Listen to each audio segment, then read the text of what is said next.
नमस्कार मित्रों, बेहद महत्वपूर्ण ये वीडियो आप सभी के काम का और ये जानकारी हर व्यक्ति को होना चाहिए, क्योंकि जिस माध्यम से ये जानकारी आप तक पहुंच रही है, आपके मोबाइल अथवा स्मार्ट टीवी के द्वारा आप YouTube देख रहे होंगे। स्वाभाविक है, 99.9% लोग तो मोबाइल से ही देख रहे होंगे, इंटरनेट का इस्तेमाल करके। और जब इंटरनेट की बात आती है तो बात 4G, 5G और 6G की आती है, क्योंकि इन जी का मतलब जो जनरेशन होता है और जनरेशन का मतलब होता है MBPS। MBPS मतलब मेगाबाइट पर सेकेंड स्पीड। ये जो डाटा ट्रांसफ़र करने की जो स्पीड होती है, अपलोड की स्पीड होती है, ये मेगाबाइट में ही नापी जाती है पर सेकेंड। तो अभी जो नेटवर्क है, मुख्य तौर से 3 नेटवर्क देश में चर्चित हैं, ज़्यादातर लोग उन्हीं के ग्राहक हैं। नंबर 1 पर तो जियो है, अंबानी। दूसरे नंबर पर एयरटेल, ये भारती जी का है। और तीसरे नंबर पर है 2 कंपनियां मिलके, आइडिया और वोडाफोन मिलके अपने को किसी तरीके से सरवाइव कर रही हैं। दिवालिया होने से बाल बाल ये बची हैं दोनों मिलके। लेकिन जियो ने जिस तरह से 1 साल से अधिक तक फ्री में डाटा दे के अनलिमिटेड अपने ग्राहकों की संख्या करोड़ों में पहुंचा ली थी, उनकी मोनोपोली हो गई थी। एयरटेल ने पहले मुकाबला किया, लेकिन एयरटेल भी जियो के ही पीछे उन्हीं के नक्शे कदम पर चल पड़ा। दोनों के लगभग जो रिचार्ज हैं वो एक समान ही हैं तकरीबन। दावा जियो करता है 500 मेगाबाइट पर सेकेंड स्पीड की, ये स्पीड होती है फाइबर वाली। लेकिन ये जो 5G की स्पीड भी 300 से ऊपर ही बताते हैं। ये बात है कि मिलती नहीं, जितने टावर होने चाहिए उतने हैं नहीं। कई जगह नेटवर्क की भारी दिक्कत है, सर्विस में भारी दिक्कतें आ चुकी हैं। इतने बड़े अपने कंज्यूमर्स को ये अच्छी सुविधाएं अगर कहा जाए तो देने में सक्षम या तो है नहीं, या जानबूझकर अब दे नहीं रहे हैं। वही हाल एयरटेल का है। एयरटेल की सर्विसेज जियो से थोड़ी बेहतर हैं, लेकिन वोडाफोन और आइडिया की भी सर्विसेज जियो बल्कि उनसे भी कहीं गई गुजरी हो जाती हैं। लेकिन ये क्षेत्र के हिसाब से हैं। महानगरों में सेवाएं सभी की इसलिए ठीक हैं कि वहाँ इनके पास टावर अच्छी मात्रा में हैं, लेकिन उन टावरों पे भी जो क्षमता से ज़्यादा दबाव बन जाता है। लेकिन बेहद एक खुशखबरी वाली बात है, और जियो एयरटेल के लिए बेहद परेशानी वाली बात, क्योंकि भारत की जो कंपनी है पब्लिक सेक्टर की, PSU, BSNL, ये कोलैबोरेशन कर रही है।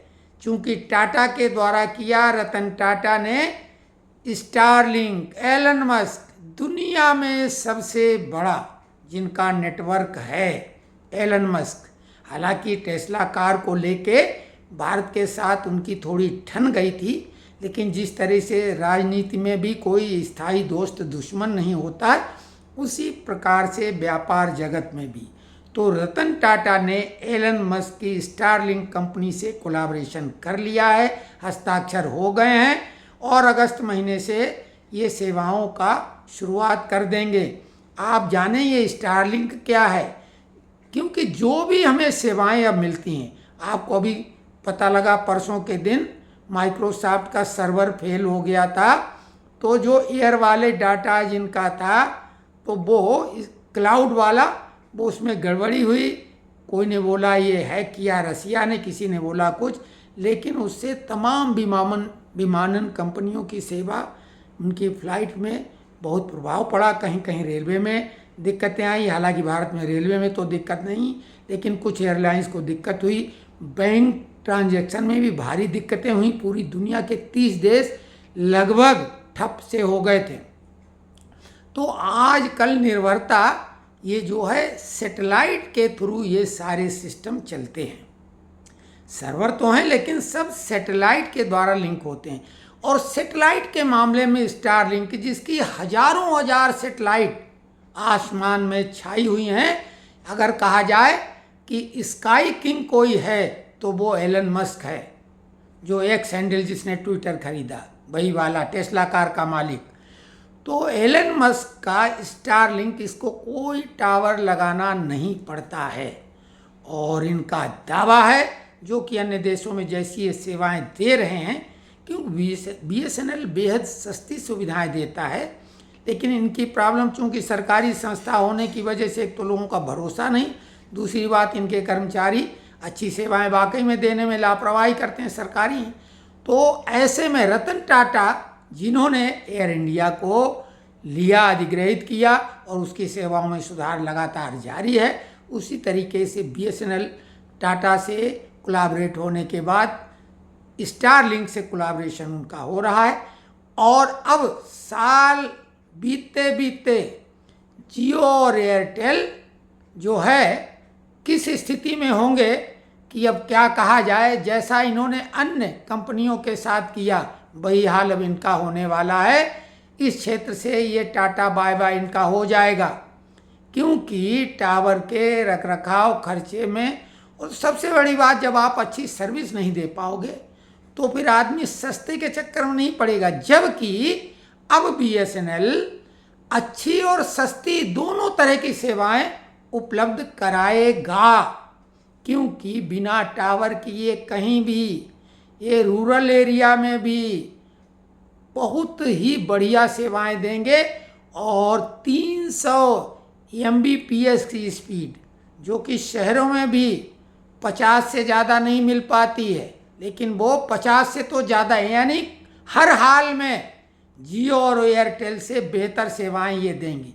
तो ये बेहद महत्वपूर्ण जानकारी थी। अगर आप चाहेंगे तो बहुत डिटेल में इसके बारे में बताएंगे, लेकिन ये संक्षेप में जानकारी देना बेहद आवश्यक था, क्योंकि हम सभी लोग जो आजकल मोबाइल चलाते हैं तो वो डाटा को भी समझते हैं और कीमतें लगातार बढ़ा रहे हैं। एक लोगों ने तंज कसा था कि जो 5,000 करोड़ अंबानी परिवार ने अपने बेटे अनंत की शादी में खर्च किया, वो ग्राहकों से वसूल रहे हैं। तो खैर वो तो अब एक अलग बात है, क्योंकि वो तो एयरटेल ने भी बढ़ा लिया और अन्य कंपनियों ने भी।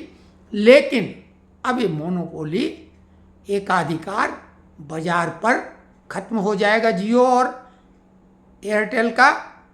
इनके सामने अंबानी भी किसी कीमत पे टिक नहीं पाएंगे। उन्होंने भी ये दावा किया है कि वो भी स्टारलिंक की तरह सेवाएं प्रदान करेंगे, लेकिन इसके लिए उतनी सैटेलाइट कहाँ से लाएंगे, ये तो उन्हीं से कोई पूछे, जो कि संभव नहीं है फिलहाल। हाँ, बात रखने के लिए बात रख रहे हैं, लुभाने के लिए, लेकिन धड़ाधड़ लोग अब चेंज करवाएंगे।